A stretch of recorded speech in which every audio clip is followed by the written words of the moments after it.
वसुदेवसुतं देवं कंसचाणूरमर्दनं देवकी परमानन्दं कृष्णं वन्दे जगद्गुरुं देवकी परमानन्दं कृष्णं वन्दे जगद्गुरुम्। శ్రీ గురుభ్యో నమః. వ్యాస విరచిత శ్రీమద్ భాగవతంలో దశమ స్కందంలో నేడు మనం 18వ అధ్యాయంలో ప్రవేశిస్తున్నాం. ఇందులో ముఖ్యమైనటువంటి అంశం ప్రలంభాసురుడి యొక్క సంహారం చెప్పుకుంటున్నారు.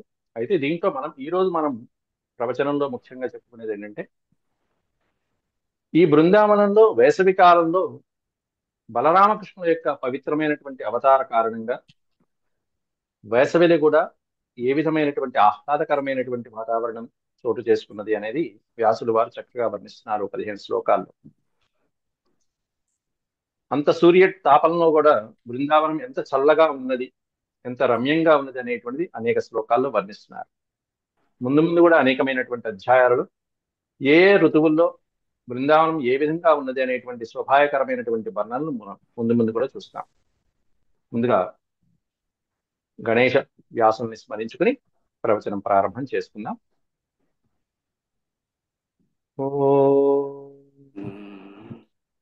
శుక్లాంబరధరం విష్ణుం శశివర్ణం చతుర్భుజం ప్రసన్నవదనం ధ్యాయే సర్వవిఘ్నోపశాంతయే వ్యాసం వసిష్ఠనప్తారం శక్తేః పౌత్రమకల్మషం పరాశరాత్మజం వందే సుఖతాతం తపోనిధిం వ్యాసాయ వ్యాసరూపాయ విష్ణవే నమో వై బ్రహ్మనిధయే వాసిష్ఠాయ నమో నమః.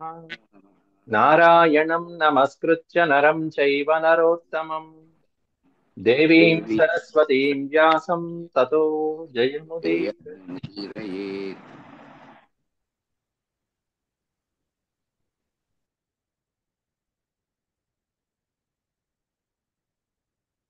దశమ స్కందంలో 18వ అధ్యాయం ప్రలంబాసుర సంహారం అనేటువంటిది ముఖ్యమైనటువంటి ఘట్టం ఉంది. శ్రీ శుక ఉవాచ అథ కృష్ణ పరివృతో జ్ఞాతిభిర్ముదితాత్మభిః అనుగీయమానో న్యవిశద్ వ్రజం గోకులమండితం అనుగీయమానోన్యవిశద్ వ్రజం గోకులమండితం. అథ కృష్ణ పరివృత, శ్రీకృష్ణ పరమాత్ముడితో కూడుకుని ఉన్నటువంటి జ్ఞాతిభిర్ముదితాత్మభిః, జ్ఞాతిభిః ఎవరైతే బంధువులు ఆత్మీయులు ఉంటారో గోపాలకులు, అటువంటి వారి ఆ గోకుల వాసులు ఎవరైతే ఉంటారో వాళ్ళందరితో పాటుగా శ్రీకృష్ణ పరమాత్ముడు ఆ దావాగ్నిని అలా చల్లార్చి తాను అలా ఆచమనం చేసేశాడు. దావాగ్నిని ఎప్పుడు కాళీయుని యొక్క ఆ నృత్య తాండవం అయిపోయి కాళీయుని అక్కడ కాళిందీ హృదము నుంచి పంపించి వేసి, ఏదైతే నాగాలయం ఉందో రమణక ద్వీపానికి అక్కడికి పంపించిన తర్వాత వీళ్ళందరూ ఆ రోజు రాత్రి అక్కడే పడుకున్నారు. అక్కడ వచ్చినటువంటి దావాగ్నిని శ్రీకృష్ణ పరమాత్ముడు అలా ఆచమనం చేసేశాడు. అథ కృష్ణ పరివృతో, ఆ తర్వాత కృష్ణుడితో కూడుకుని ఉన్నటువంటి ఆత్మీయులందరూ కూడా అనుగీయమానో న్యవిశత్ వ్రజం, వ్రజం న్యవిశత్ గోకులానికి చేరుకున్నారు, ప్రవేశించారు. న్యవిశత్ అంటే ప్రవేశించడం. అనుగీయమాన అంటే కృష్ణ పరమాత్ముడిని అనుసరిస్తూ ఆయన యొక్క స్థుతులు ఏవైతే ఉన్నాయో, ఆయన చేసినటువంటి గొప్ప గొప్ప ఘనకార్యాలు లీలలు ఏవైతే ఉన్నాయో వాటన్నిటినీ మధురంగా కీర్తిస్తూ పాడుకుంటూ అలా గోవులతో పాటుగా గోకులమండితం అలా హాయిగా అందరూ కలిసి ఆయన్ని కీర్తిస్తూ గోకులంలో ప్రవేశించారు. వ్రజే విక్రీడతోరేవం గోపాలచ్ఛద్మమాయయా గ్రీష్మో నామర్తురభవత్ నాతి ప్రేయాం శరీరిణాం. వ్రజే విక్రీడతోరేవం గోపాలచ్ఛద్మమాయయా గ్రీష్మో నామర్తురభవన్ నాతి ప్రేయాన్ శరీరిణాం నా అతి ప్రేయాన్ శరీరిణాం. ఇక్కడ గ్రీష్మ ఋతువు ప్రవేశించింది ఆ బృందావనంలో. ప్రవేశించింది కానీ ఏం ప్రభావం చూపలేకపోయింది. ఇది మిగతా ప్రదేశాలలో అనేకమైనటువంటి శరీరాలకి నా అతి ప్రేయాం ఇబ్బందికరంగా ఉంటుంది. కానీ బృందావనంలో వాళ్ళకేమన్నా చక్కగా సుఖంగా ఉంది. అది ఎలా ఉంది అనేటువంటిది తర్వాత శ్లోకం నుంచి వివరిస్తున్నారు. ఇక్కడ మాత్రం ఏం చెప్తున్నారయ్యా అంటే వ్రజే విక్రీడతోరేవం వ్రజ వ్రజంలో విక్రీడతోరేవం గోపాలచ్ఛద్మమాయయ. బలరామకృష్ణులు ఇద్దరు కూడా ఛద్మము అంటే కపటము అని అర్థం. అంటే వాళ్ళ యొక్క స్వరూపాలని అవగతం కానికుండా బయట చూపరులైనటువంటి వాళ్ళకి వీళ్ళు భగవత్ స్వరూపాలు సాక్షాత్ శ్రీ మహావిష్ణువు ఆదిశేషుడు అనేటువంటి వారి యొక్క అవతారాల్ని కనుమరుగు చేయటాన్ని ఛద్మం అంటారు. అంటే వాళ్ళని మాయ కమ్మేసి ఎదుటి వాళ్ళ పొరలకి మాయ కమ్మేసి ఆయన కాదు అని చూపించడం ఛద్మం. ఛద్మమాయయా మరుక్షణంలో మాయ చేస్తాడు. ఈయనే భగవంతుడు అని తెలుసుకునేట్టుగా ఉంటుంది. మరి ఇంత కాళీయమర్దనం చేసినటువంటి వాడు ఇంత ఆ కాలకుట విషయంలాగా అగ్నినంత స్వాహా చేశాడు. ఈయనే కదా మహావిష్ణువు అని తెలుసుకునే లోపలే మళ్ళీ మాయ ఆవహిస్తుంది. మళ్ళీ ఏమనుకుంటాడు, నా బిడ్డ, మా ఆత్మీయుడు, మా ఆనందుడు, మా గోపాలుడు, మా గోపబాలుడు, మా బాలకృష్ణుడు అనేటువంటి విధంగా మాయ కొరకు అమ్మేస్తుంది అందరికి. దాన్ని ఛద్మమాయయా గోపాల ఇది. కేవలం గోపాల బాలకుల్లాగా సాధారణమైనటువంటి యదుకుమారుల్లాగా బాలకృష్ణులు ఇద్దరు, బాలరాముడు అంటే బాలకృష్ణుడు, రాముడు బలరాముడు, వీళ్ళిద్దరు కూడా వ్రజే విక్రీడతో ఏవం ఈ వ్రజంలో గోప వ్రజంలో బృందావనంలో హాయిగా వీళ్ళందరితో పాటు సామాన్య బాలులతో పాటుగా అలా ఆడుకుంటూ అలా ఉండగా గ్రీష్మ ఋతువు అనేటువంటిది ప్రవేశించింది. ఇంతలో గ్రీష్మో నా అమర్తురభవన్ నాతి ప్రేయా నా అతి ప్రేయాం శరీరిణం అంటే దేహధారులైనటువంటి వాళ్ళకి, ఈ దేహాన్ని ధరించినటువంటి దేహధారులైనటువంటి వాళ్ళకి కొంచెం కష్టంగా ఉంటుంది. అట్లా కష్టమైనటువంటి సుఖాన్ని ఇవ్వనటువంటి బాధని కలిగించేటువంటిది గ్రీష్మ తాపాన్ని రెట్టింపు చేసేటువంటిది గ్రీష్మ ఋతువు అనేటువంటిది ప్రవేశించిందిట. వీరిద్దరు చక్కగా ఆటపాటల్లో తేలియాడుతుండగా సచ బృందావన గుణైర్వసంత ఇవ లక్షితః యత్రాస్తే భగవాన్ సాక్షాత్ రామేణ సహ కేశవః. సచ బృందావన గుణైర్వసంతః ఇవ లక్షితః. బృందావనంలో వీళ్ళిద్దరూ స్వామివారు అడుగుపెట్టినటువంటి క్షణం నుంచి ఇక్కడేమిటి అక్కడ కూడా అలాగే జరిగింది. అంతకుముందు నందవ్రజంలో కూడా అంతే. స్వామివారు వచ్చినప్పటి నుంచి చక్కగా పాడి పంటలు వృద్ధి చెందటము, లక్ష్మీదేవి కలకలలాడిపోతూ ఉండటం, పశుగ్రాసము మొదలైనటువంటివన్నీ కూడా అత్యద్భుతంగా ఉన్నాయి. ఆ అభివృద్ధిని గమనించారు పెద్దవాళ్ళు. అట్లాంటిది ఇక్కడ కూడా బృందావనంలో స్వామివారు ప్రవేశించడంతో సచ బృందావన గుణైర్ వసంతః ఇవ లక్షితః. బృందావనంలో ప్రవేశించినప్పటి నుంచి వాతావరణం అంతా కూడా శుభంగా వారికి అనుకూలంగా ఉంది. యత్రాస్తే భగవాన్ సాక్షాత్ రామేణ సహ అన్నారు. రామేణ సహ అంటే బలరాముడితో కూడుకుని ఉన్నటువంటి కేశవ విష్ణుమూర్తి తన యొక్క కేశపాశముల నుండి 2 పాశములను తీసి ఒకటి నల్లగా ఉన్నది ఒకటి తెల్లగా ఉన్నదాన్ని సృష్టించి దానికి అలా శ్రీకృష్ణ పరమాత్ముడు గాను బలరాముడు గాను సృష్టి చేశాడు. అట్లాంటి వాడు కేశవుడు, ఇంద్రియాన్ని నిగ్రహించినటువంటి వాడు ఋషికేశుడు. అట్లాంటి శ్రీకృష్ణ పరమాత్ముడు సాక్షాత్ రామేణ సహ బలరాముడితో పాటుగా యత్రాస్తే భగవాన్, అటువంటి భగవత్ స్వరూపుడు ఎత్ర ఆస్తే ఎక్కడైతే ఉన్నాడో, ఏ బృందావనంలో అయితే ఉన్నాడో, సచ బృందావనం గుణైర్వసంత ఇవ లక్షితః. ఆ బృందావనం ఎట్లా ఉంది అంటే గుణైర్వసంత అనేకమైనటువంటి గుణాలతో భాసిల్లుతూ ఉన్నదిట. లక్షిత అంటే స్పష్టంగా గుర్తించబడటానికి వీలుగా ఉందిట. ఇదేమిటి ఆ ప్రదేశంలో అలా ఉంది కానీ బృందావనంలో చాలా హాయిగా ఉంది, ఆహ్లాదంగా ఉంది అని ఎవరైనా సరే సామాన్యులు కూడా గుర్తించడానికి సులభమైనటువంటి విధంగా లక్షిత అట్లా ఉన్నదయ్యా బృందావనం. అంటే ఎవరికి ఇబ్బంది కలిగించకుండా ఉండేట్టుగా స్వామివారి యొక్క పాదస్పర్శతో ఆ ప్రాంతం అంతా కూడా పునీతమైపోయింది, పావనమైపోయింది. ఎలా ఉంది అనేది ఇక వర్ణిస్తున్నారు చక్కగా.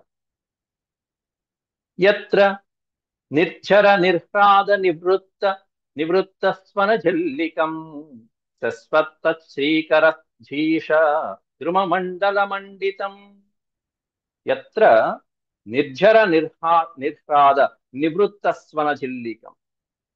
అత్యద్భుతమైనటువంటి ఈ చెట్లు మహావృక్షాలు ఉన్నట్టు చోట, లేకపోతే గుబురుగా దట్టంగా ఉన్నటువంటి వృక్షాల చోట్ల కీచురాలు మొదలైనటువంటి శబ్దాలు వినిపిస్తూ ఉంటాయి. మనం ఏదైనా వాహనంలోనో, రథంలోనో, గుర్రబండి మీద, ఎడ్ల బండి మీద వెళ్తున్నప్పుడు ఆ కీచురాల శబ్దాలు, ధ్వనులు వస్తూ ఉంటాయి. సాయంత్రం పూట ఇంకా ధ్వనిస్తూ ఉంటాయి, ఎప్పటికైనా సరే, గుబురుగా ఉన్నటువంటి వృక్షాల పొదల దగ్గర నుంచి. ఎప్పుడు ఉంటాయి అవి అంటే ఇంకా పొడిబారినటువంటి నేలల దగ్గర ఎక్కువగా ఉంటాయి. అయితే ఆ కీచురాళ్ళ యొక్క రణగుణ ధ్వనిని కూడా అలా అణగదొక్కి అధక్కరించేసి, అంటే డామినేట్ చేసే విధంగా ఉన్నది ఏమిటి అంటే అక్కడ నిర్ఝర నిర్హ్రాద నివృత్త, అత్యద్భుతమైనటువంటి సెలయేళ్ల జలపాతాల యొక్క ఆ నీటి ధ్వనులు, ఆ ప్రవాహ ధ్వనులు అనేటువంటివి ఈ కీచురాళ్ళ యొక్క ధ్వనుల్ని అధక్కరించేట్టుగా ఉన్నాయి. అంత డామినేట్ చేస్తున్నాయి అత్యద్భుతమైనటువంటి సెలయేళ్ల ధ్వనులు. యత్ర నిర్ఝర నిర్హ్రాద నివృత్త స్వన జల్లికం శశ్వత్త శ్రీకర శీష ద్రుమ మండల మండితం.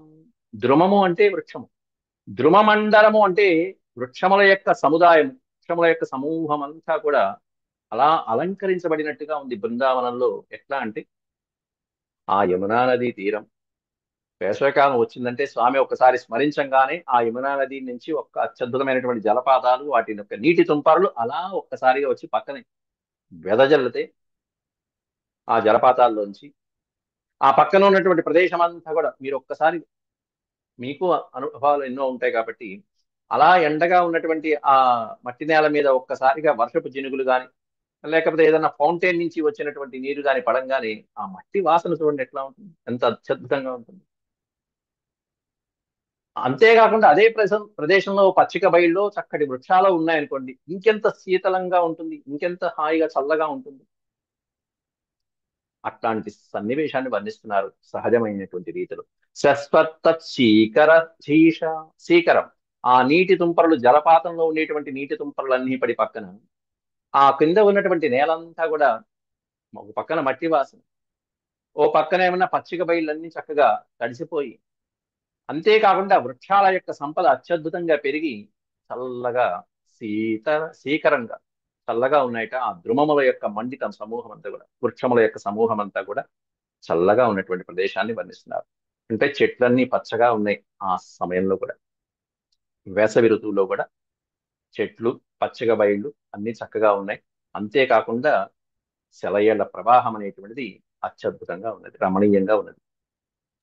సరిత్సర ప్రవర్ సరిత్సర ప్రస్రవణోర్మి వాయునా కహ్లార కంజోత్పల రేణుహారిణ న విద్యతే యత్ర వనౌక సాందవో నిదాగవహ్న్యర్క భవోతి శాద్వలే. నిదాఘ వహ్ని ప్లస్ అర్క, వహ్ని అర్క అంటే సూర్యాగ్నులు.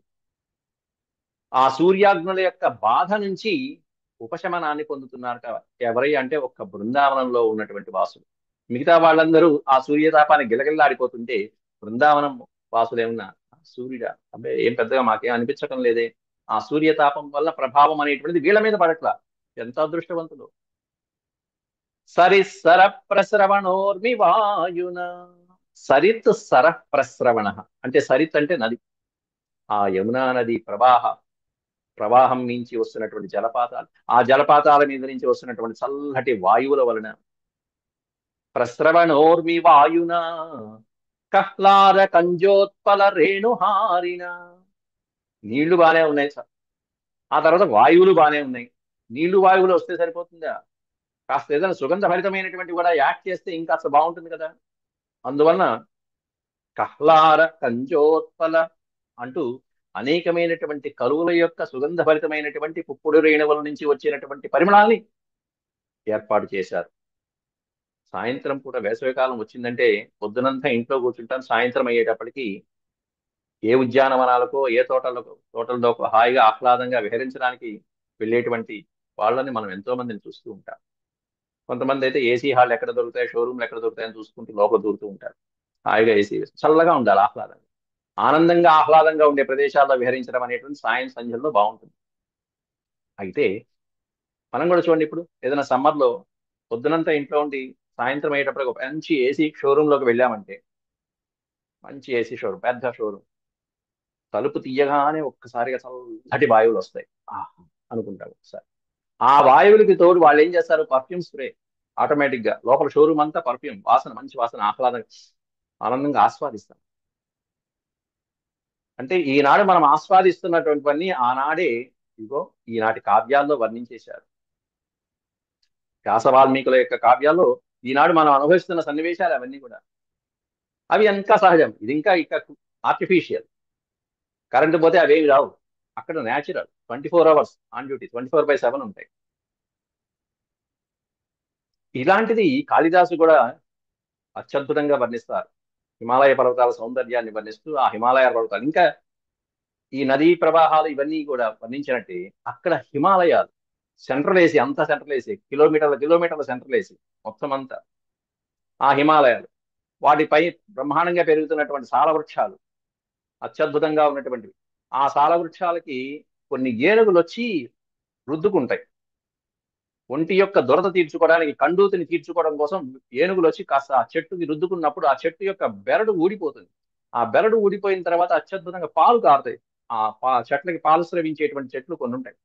ఆ పాలు అత్యద్భుతమైన సువాసన, కొన్ని కిలోమీటర్లు కిలోమీటర్లు సుగంధభరితమైనటువంటి వాసన వచ్చేస్తూ ఉంటుంది. దాన్ని వర్ణిస్తారు కాళిదాసు.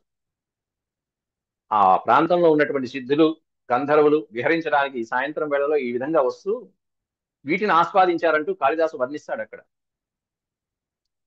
అక్కడ పోని హిమాలయాలు అంతా సెంట్రల్ వేసిన ఒక కొండ కాదయ్యే, పోని ఒక చెట్టు కాదయ్యే, ఒక ఏనుగు కాదయ్యే, వందలాది వేలాది చెట్లు, వందలాది ఏనుగులు వచ్చి రుద్దుకోవటం, రుద్దుకుంటే సగం చెట్టు పేరటం, ఆ పాలు, అక్కడి నుంచి వాసన, చల్లటి గాలి, ఇంతకంటే ఏం కావాలి వాళ్ళకి, యక్షులకి, గంధర్వులకి విహరించడానికి, అప్సరసలకి. అట్లా సహజ సిద్ధమైనటువంటి ప్రకృతి వర్ణన అనేటువంటిది కావ్యాల్లో తప్పనిసరిగా చేస్తారు. కావ్యము అంటే ఇట్లాంటివన్నీ కూడా మహాకావ్యాలకి కొన్ని లక్షణాలు ఉంటాయి. 18 రకాల లక్షణాలు ఉంటాయి. వాటిలో దాదాపుగా 15-16 రకాల లక్షణాలని వాళ్ళు చూపిస్తారు. ఈ వర్ణనలన్నీ వాళ్ళు చేయాలి కవులు. అట్లా సమయ సందర్భాన్ని అనుసరించి ఇక్కడ కూడా అదే వర్ణిస్తున్నారు చక్కగా. సరిస్సర ప్రస్రవణోర్వివాయునా కహ్లార కంజోత్పల రేణుహారిన. ఆ కమలాలు, అనేకమైనటువంటి కలువులు ఏవైతే ఉంటాయో, కల్హారము అంటే మనకి అత్యద్భుతమైనటువంటి కలువలు. ఆ కలువలు కూడా రకరకాల కలువలు ఉంటాయి, రకరకాల రంగులు ఉంటాయి.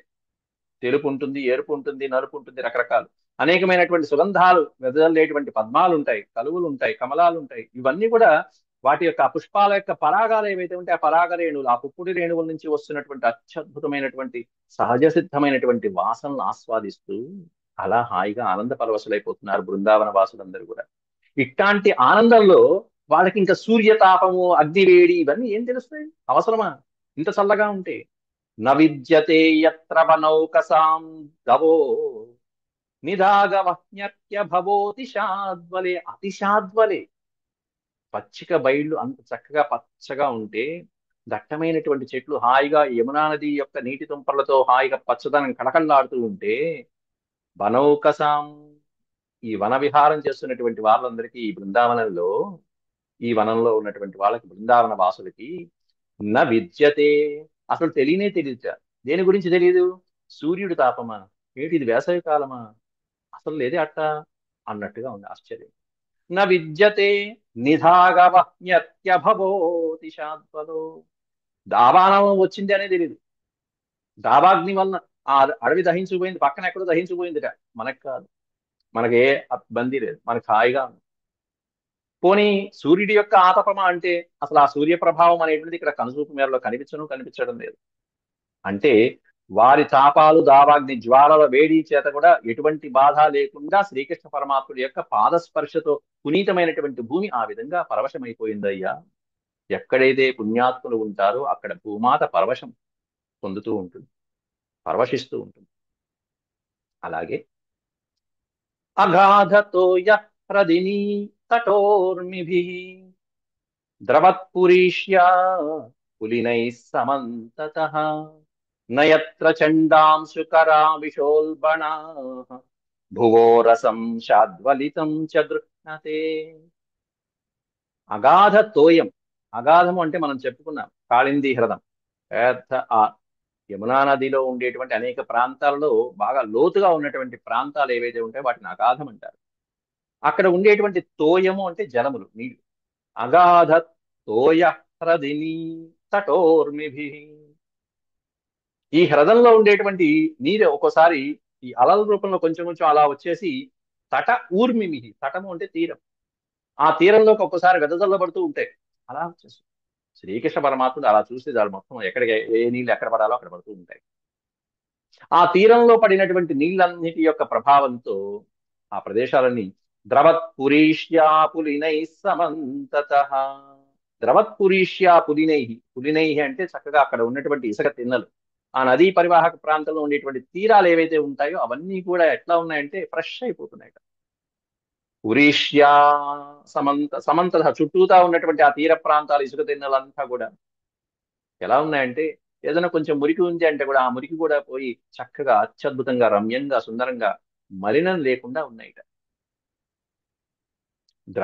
ద్రవత్పురీష్య, ఎటువంటి మలినము మొదలైనటువంటివి లేకుండా చూడ చక్కగా ఆహ్లాదకరంగా వచ్చి సేవించడానికి వీలుగా ఉన్నాయట ఆ ప్రాంతాలన్నీ కూడా. ఏమిటాయంటే పులినైహి, ఆ తీరంలో ఉన్నటువంటి ఇసుక తిన్నలు. సాయంత్రం వేళలో ఆ ఇసుక తిన్నెలో ఆ బీచ్ లో కూర్చుని హాయిగా వస్తున్నటువంటి ఆ నది ప్రవాహాన్ని చూసుకుంటూ ఉంటే ఇంకేం కావాలి? ఆ పండు వెన్నెల, ఆ చల్లదనాలు, ఆ వేరించేటువంటి వాళ్ళకి ఎన్ని కావ్యాలైనా రాసుకోవచ్చు కూర్చుని అక్కడ. నయత్ర నయత్ర చండాంశుకరా విశోల్బణ భువో రసం శాద్వలితం చ గృహ్ణతే. నయత్ర చండాంశుకరా విశోల్బణ అంటే సూర్యుడి యొక్క ప్రతాపం అనేటువంటిది అక్కడ అంత అత్యద్భుతంగా. సూర్యుడు వేసవి కాలంలో సూర్యుని యొక్క ప్రతాపం అనేటువంటిది మిట్ట మధ్యాహ్నం పూట కూడా ఆయన యొక్క ప్రతాపంతో భూమి నుంచి మొత్తం నీటిని అంతా ఆవిరి చేసేస్తూ గ్రహించేస్తూ ఉంటాడే. అటువంటి చండ అంటే ప్రచండమైనటువంటి అంశుకర, ఆ కిరణాలు, సూర్య కిరణాలు అనేవి ఎంతో తీవ్రంగా ఉన్నప్పటికీ కూడా భువోరసం చాద్వలితం చ గృహ్ణతే. ఈ నా అనేటువంటి తీసుకొచ్చి ఇక్కడ పెట్టుకోవాలి. న గృహ్ణతే, కేవలం భూమి మీద ఉన్నటువంటి రసాన్ని సూర్యుడు ఈ బృందావన ప్రాంతంలో మాత్రం గ్రహించలేకపోతున్నారు. నగ్రహణతే, ఎందుకనంటే శాద్వలితం, అంత చక్కగా పచ్చిక బయళ్ళు, అంతేకాకుండా ప్రతి కాలంలోనూ హాయిగా ప్రవహించేటువంటి ఆ చక్కగా కాళింది యమునా నది తీర జలాలు, ఆ తీరంలో ఉన్నటువంటి పచ్చగని పచ్చిక బయళ్ళు రమ్యంగా ఉంటే సూర్యుడి తన ప్రతాపాన్ని ఎంత చూపించినప్పటికీ కూడా కొంచెం రసం కూడా గ్రహించలేకపోతున్నాడు ఇక్కడి నుంచి. స్వామివారు శ్రీవారి పాదపద్మాలు ఉంటే ఇంకెక్కడ గ్రహిస్తాడు? ఆ విధంగా ఉన్నాయి. అంటే అంత ఆ పచ్చిక బయళ్ళు అనేటువంటి యొక్క చల్లదనం అనేటువంటి వాళ్ళకి ఆయన కలిగిస్తున్నాయి. ఓ పక్కన సూర్యుడి తాపమే కలిగించేట్టుగా ఉన్నాయి.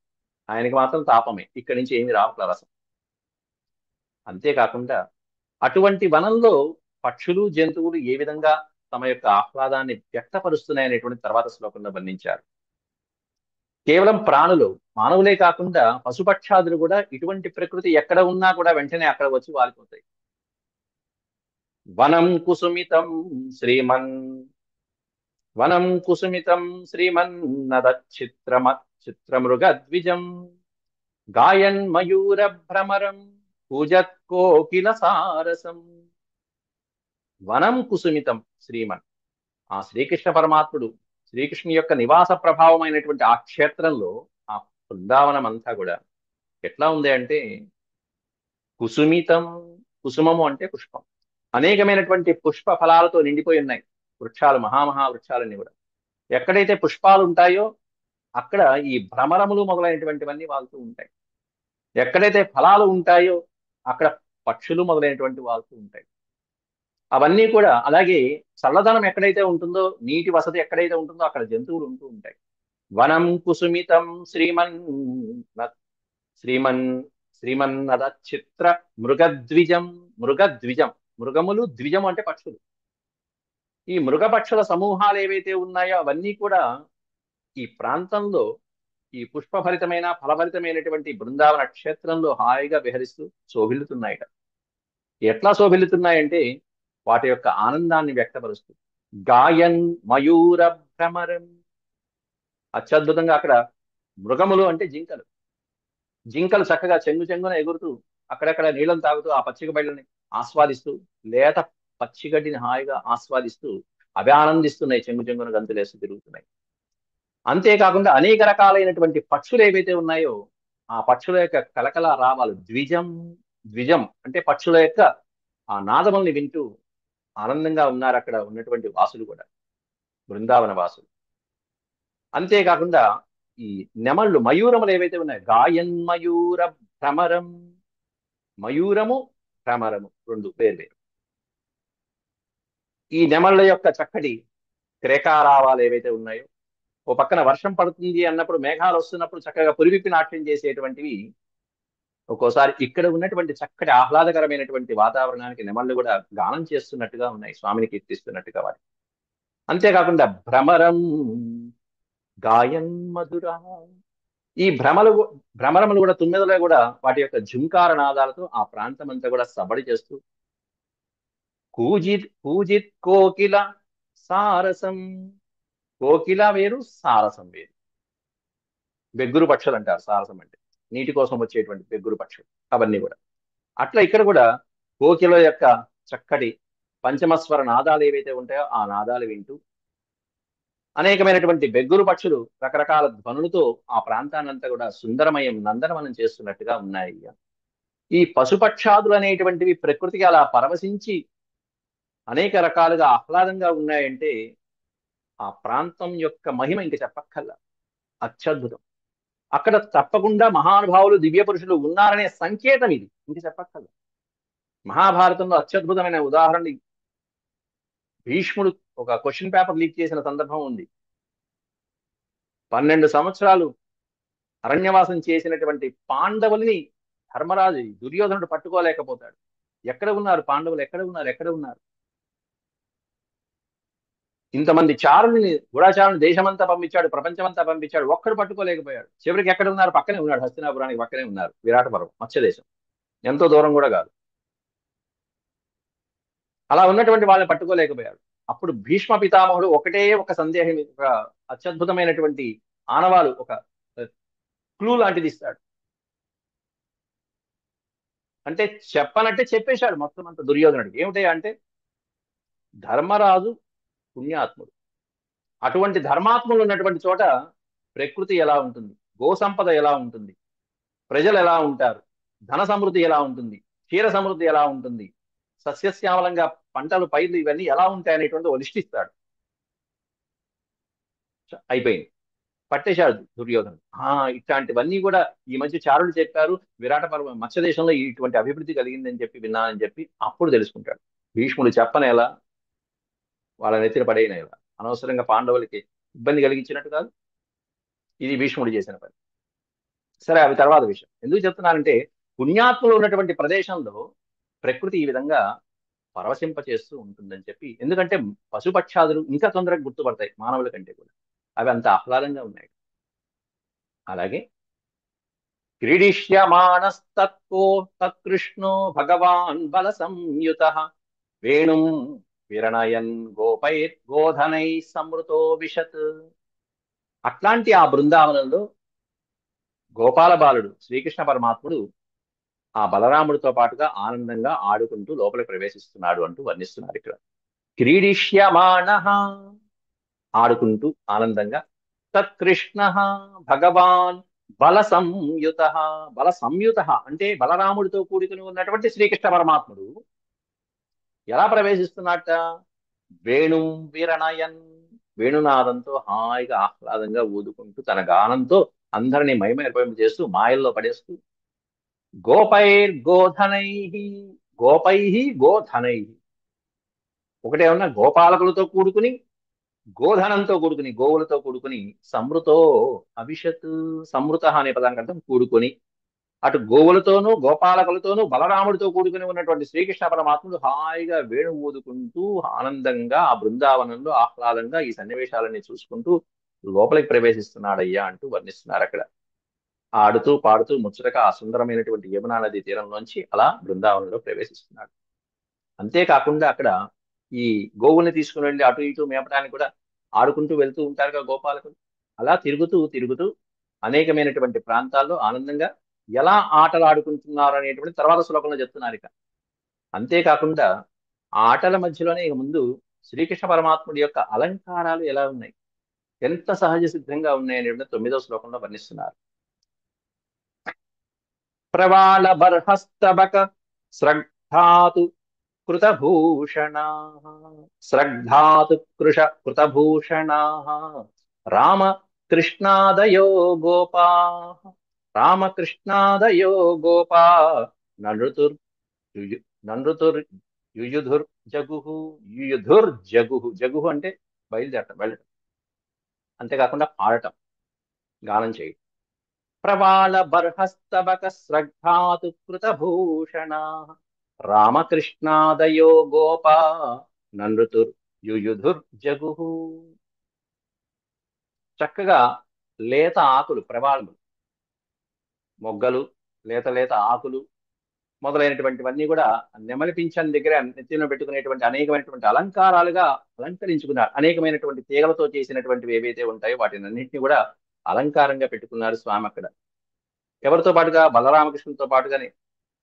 ప్రబాల బర్హస్తబక స్రగ్ధాతు, అనేకమైనటువంటి ధాతువులు ఏవైతే ఉంటాయో, గైరికాది ధాతువులు ఏవైతే ఉంటాయో ఆ ధాతువులతో అన్నింటితో కూడుకునే ఉన్నటువంటి లేపనాదులు పూసుకోవటము మొదలైనటువంటివన్నీ ధాతువులు మనం వస్తాయి. ఇంకా చెప్పాలంటే తిలకము మొదలైనటువంటివన్నీ కూడా వాటితో కూడుకుని ఉన్నటువంటి స్రగ్ధాతు కృత భూషణ, వాటితో పుష్పాలు, ఆకులు, గైరికాది ధాతువులు వీటితో కూడుకున్న ఉన్నటువంటి సహజ సిద్ధమైనటువంటి ఆభరణాలతో తయారు చేయబడినటువంటివన్నీ పెట్టుకుని ఉన్నట్ట శ్రీకృష్ణ పరమాత్మ. ఓ పక్కన వేణునాదాన్ని పైన వర్ణించారు, అలంకారాలు ఇక్కడ వర్ణిస్తున్నారు. అవన్నీ పెట్టుకుని శ్రీకృష్ణ పరమాత్ముడు రామకృష్ణాదయో గోపాలకులతో పాటుగా ఈయన బలరామకృష్ణులు ఇద్దరు కూడా నృత్యం చేసుకుంటూ ననృతు యుయుధుర్ జగుహు. ననృతు అంటే హాయిగా ఆడుకుంటూ గంతులేస్తూ వాళ్ళకి నచ్చినటువంటి రీతిలో హాయిగా విహరిస్తున్నారు ఆనందంగా. కొంతమంది నృత్యాలు చేస్తున్నారు, కొంతమంది విలాసంగా అటు ఇటు కుస్తీలు పడుతూ. యుయుధుహు అనే పదానికి అర్థం చూసారా? అంటే ద్వంద్వ యుద్ధం లాంటివి. ఒకళ్ళనొకళ్ళు లాక్కోవడం, అటు ఇటు ద్వంద్వోద్ధాలు పట్టుకోవడం, యుద్ధం చేసుకున్నట్టుగా, పోట్లాడుకుంటున్నట్టుగా, ఆటలాడుకుంటున్నట్టుగా. అట్లా ఇంకొంతమంది ఏమైనా కూని కూని రాగాలు తీసుకుంటూ హాయిగా ఆనందంగా కేరింతలు కొడుతూ గంతులేసుకుంటూ అలా జగుహు అలా బయలుదేరారు. అంటే వెళ్ళేటప్పుడు కూడా వాళ్ళు ఈ గోవుల్ని మేపుతూ అలా వెళ్తున్నటువంటి సందర్భాల్లో కూడా ఎంత సహజ సిద్ధంగా ఈ గోపాలకులు ప్రవర్తించారు, అంతే సహజ సిద్ధంగా అవతార పురుషులైనటువంటి ఈ బలరామకృష్ణులు ఇద్దరు కూడా వాళ్ళతో పాటుగా చేయి చేయి కలిపి ఆనందంగా సందడి చేస్తున్నారు. ఇలా ఆడుతూ పాడుతూ మైమరిపింప చేస్తూ మంచి రసపట్టులో ఉన్నటువంటి సందర్భంలోనే అసురుడు రావడం, ప్రళంబుడు అనేటువంటి అసురుడు రావడం, వాళ్ళలో కలిసిపోవడం జరిగింది. ఈ ఆటలలోనే వాడిని చంపాలి. అందువల్ల ఇక్కడ ఆటల్ని వర్ణిస్తున్నారు వ్యాసుడు వారు. కృష్ణస్య నృత్యత కేచిద్ జగుః కేచిదవాదయన్ వేణుపాణితలై శృంగై ప్రశంసురథాపరే. కృష్ణస్య నృత్యత, కృష్ణస్య ఆ కృష్ణుడు నృత్యం చేస్తూ ఉంటే మిగతా వాళ్ళందరూ ఏం చేస్తున్నారు అనేది వర్ణిస్తున్నారు ఇక్కడ. కృష్ణస్య నృత్యత, నృత్యం చేసి కేచిద్ జగుహు, కొంతమంది చక్కగా ఆయన్ని ప్రశంసిస్తూ గానం చేస్తున్నారు. అంటే ఈయన నృత్యం చేస్తుంటే వాళ్ళు గానం కీర్తనలుగా హాయిగా ఆలాపన చేస్తున్నారు. కేచిద్ అవాదయన్, వాదయన్ అంటే అనేకమైనటువంటి వాద్య సహకారాలు అందిస్తూ, కొంతమంది వాళ్ళకు వచ్చినటువంటి వాద్య సహకారాలు ఏదుంటే అది చేతిలో అవన్నీ ఆ వాద్య సహకారం కొంతమంది అందిస్తున్నారట కృష్ణుడి యొక్క నాట్యానికి. వేణుపాణితలై, వేణు అంటే వేణునాదాన్ని కొంతమంది ఊతుంటే, పాణితలై, పాణితలము అంటే చేతులతో భజన చేస్తున్నప్పుడు చక్కగా ఏ విధంగా తాళబద్ధంగా లయబద్ధంగా చేతులతో చప్పట్లు కొడుతూ ఉంటాము అలా కొంతమంది చేస్తున్నారు. శృంగై కేచిత్, కేచిత్ శృంగై, కొంతమంది ఏమన్నా కొమ్ము బోరులు మొదలైనటువంటివన్నీ ఊదుతూ ఆ నృత్యం చేస్తున్నటువంటి స్వామిని సేవిస్తున్నారు. ఇంకొంతమంది ప్రశంసు రథాపరే. కొంతమంది ఏమన్నా కీర్తిస్తూ స్వామిని అలా అలా ప్రశంసలతో ముంచేస్తూ, ప్రశంస అంటే కీర్తించడం, ఆయన యొక్క గుణాలని కీర్తిస్తూ ప్రశంసిస్తూ ఆయన లీలల్ని స్మరించుకుంటూ ఆనందంగా ఆహా ఆహా స్వామి ఏం చెప్పారు, ఆహా స్వామి ఏం పాడారు, ఆహా స్వామి ఏం నాట్యం చేశారు, ఆయన ఏం చేసినా అదొక అత్యద్భుతమైనటువంటి ట్రెండ్ సెటర్. కృష్ణస్య నృత్యత కేచిద్ జగ్గుః కేచిదవాదయన్ వేణిపాణ వేణిపాణితలై శృంగై ప్రశంసు రథాపరే అంటూ 10 శ్లోకాలు. మిగతా పాఠం రేపు ప్రవచించుకుందాం. ఈ విధంగా వీళ్ళు ఆనందంగా కేరింతలు కొడుతూ ఆటల్లోనే ఆ అసురుణ్ణి ఎలా సంహరించారనేటువంటిది మనం రేపు చెప్తున్నాం. అంతవరకు సెలవు. ఓం శాంతి శాంతి శాంతి. యదక్షరపద భ్రష్టం మాత్రాహీనం చ యద్భవేత్ తత్సర్వం క్షమ్యతాం దేవనారాయణ నమోస్తుతే. సర్వం శ్రీకృష్ణార్పణమస్తు. హరి ఓం తత్సత్.